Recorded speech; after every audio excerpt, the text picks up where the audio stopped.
से जो आपने सुख और दुख के बारे में बताया वो कहीं ना कहीं मन के कंट्रोल करने पर निर्भर करता है। तो जब मैं श्रीमद् भगवत गीता पढ़ रहा था तो उसमें श्री कृष्ण बताते हैं कि शरीर हमारे रथ के समान है और आत्मा उसमें सवार रथ का स्वामी है, सारथी। हाँ। सारथी मन है और इंद्रियां जो है वो उसके घोड़े हैं। तो अगर आत्मा मन को कंट्रोल कर सके तो ये रथ आपको परमात्मा के पास लेके जाएगा जी। लेकिन बात यह है कि ये जो 5 घोड़े हैं और उसके साथ जो सारथी मन है इसको कंट्रोल में कैसे लाएं जिससे कि सुख और दुख, जैसे आपने बताया कि अगर अति नहीं करेंगे, जैसे वो है ना कि अति का भला ना बरसना, अति की भली ना सूख, तो वो वाले से कंट्रोल में अगर हम रहें तो सबसे सही रहेगा। लेकिन वो मन को कंट्रोल में कैसे लेके आ पाए? देखिए, मन के कंट्रोल करने के 2-3 ऑप्शन है, आपको जो अच्छा लगे आप वो चुन सकते हैं। जैसे बहुत सारे लोगों को मेडिटेशन पसंद है, हर एक को अपनी डे टू डे की जो लाइफ है उसमें कुछ ना कुछ एक्टिविटी जो आपको मेंटली सपोर्ट करती है वो करनी चाहिए। अगर आप मेडिटेशन में इंटरेस्ट रखते हैं तो आप ध्यान करिए, थोड़ा सुबह उठ के मेडिटेशन करिए। किसी आदमी को इंटरेस्ट है संगीत में तो थोड़ा सा आप संगीत सुनिए, म्यूज़िक सुनिए, क्लासिकल म्यूज़िक सुनिए, सूदिंग म्यूज़िक सुनिए। मेरी बात करें तो मैं जिस संप्रदाय से हूँ वहाँ नाम जाप का बहुत महत्व है। यानी आप सुबह उठ करके थोड़ा सा भगवान का नाम लीजिए, हरे कृष्ण कृष्ण कृष्ण हरे हरे, हरे राम राम राम हरे हरे।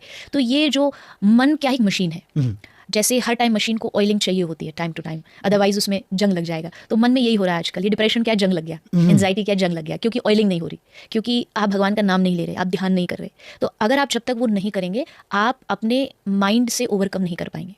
तो ये एक्टिविटी हमेशा करनी पड़ेगी। क्यों कहते हैं घर के बड़े माँ बाप, बुजुर्ग या गुरु कि भाई सुबह उठ के सबको थोड़ी देर भगवान का ध्यान करना चाहिए, सुबह उठ के भगवान का नाम लो फिर दिन की शुरुआत करो, क्योंकि वो मॉर्निंग की ऑयलिंग है।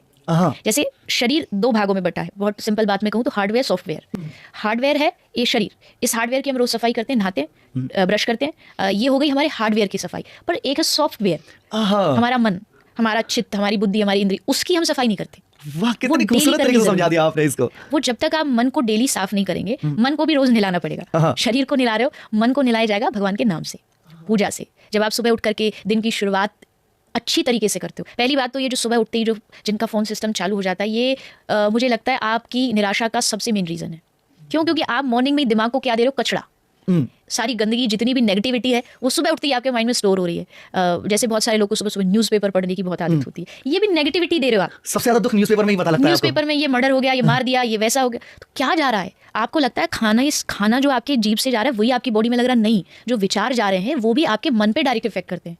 तो मॉर्निंग का रूटीन सबको सुधारना चाहिए। मॉर्निंग का थोड़ा सा टाइम पॉजिटिव चीज़ों में दीजिए तो आप धीरे धीरे इंद्रियों पर, मन पर थोड़ा सा कंट्रोल कर पाएंगे। और उसमें सबसे ज़रूरी, अगर आप ध्यान नहीं कर पाते इट्स ओके, आप तब नहीं कर पाते कोई बात नहीं, पर एक चीज़ बहुत सिंपल है, मैं हमेशा कहती हूँ भगवान का नाम लेते रहो। हरे कृष्ण जाप, जिसके पास गुरु है गुरु मंत्र का जाप करो, जिनके पास नहीं है तो वो हरे कृष्ण महामंत्र का जाप कर सकते हैं। और इसके करने से आप कोई भी चीज़ एक्सट्रीम वाली जो होती है उससे बच जाओगे। मैं ये नहीं कहूँगी कि ये नाम लेने वाले बिल्कुल भी इनके भीतर इमोशंस खत्म हो जाते हैं या इनसे विजय प्राप्त कर लेते, ऐसा नहीं है। सबके भीतर नाम जाप करते हैं उनके भीतर भी गुस्सा होता है, क्रोध आता है, पर वो इतने बड़े लेवल पे नहीं आता कि भाई कंट्रोलेबल ना हो। कंट्रोल किया जा सकता है, तो ध्यान करें या नाम जाप करें, इससे आप मन को थोड़ा सा कंट्रोल में कर सकते हैं।